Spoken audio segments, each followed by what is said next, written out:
এবার all out অ্যাকশনে যাচ্ছে ডিবি। মহানগরীর বিভিন্ন এলাকার চিহ্নিত সন্ত্রাসী বাহিনীর বিরুদ্ধে অল আউট অ্যাকশনে যাচ্ছে ঢাকা মেট্রোপলিটন পুলিশের গোয়েন্দা বিভাগ। একই সঙ্গে যে কোনো অপরাধের ক্ষেত্রে অবলম্বন করা হবে জিরো টলারেন্স নীতি, এমন কথা জানিয়েছেন গোয়েন্দা বিভাগের অতিরিক্ত পুলিশ কমিশনার রেজাউল করিম মল্লিক। পবিত্র মাহে রমজানে আইন শৃঙ্খলা রক্ষায় পরিকল্পিত এমন কার্যক্রম হাতে নিচ্ছে ডিবি।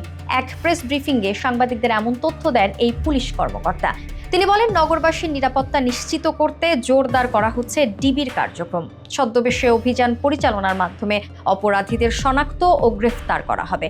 বিশেষ করে শপিং মল, ব্যাংক, বিমা, রেল স্টেশন ও বাস টার্মিনাল সহ জনসমাগম স্থলে বাড়ানো হচ্ছে গোয়েন্দা নজরদারি। গোয়েন্দা প্রতিবেদনের বরাত দিয়ে তিনি জানান, চুরি, ছিনতাই ও ডাকাতির সঙ্গে জড়িতদের বেশিরভাগের বয়স 15 থেকে 30 বছরের মধ্যে, যাদের অনেকেই কিশোর গ্যাংয়ের সদস্য।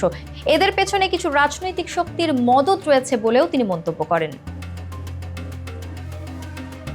আইন শৃঙ্খলা রক্ষায় অন্যান্য নিরাপত্তা বাহিনীর পাশাপাশি বাংলাদেশ সেনাবাহিনীও গুরুত্বপূর্ণ ভূমিকা রাখছে বলে জানান অতিরিক্ত পুলিশ কমিশনার। তিনি নগরবাসীকে নিরাপত্তা রক্ষায় সহযোগিতার আহ্বান জানান এবং সন্দেহজনক কর্মকাণ্ড সম্পর্কে তথ্য দেওয়ার অনুরোধ করেন।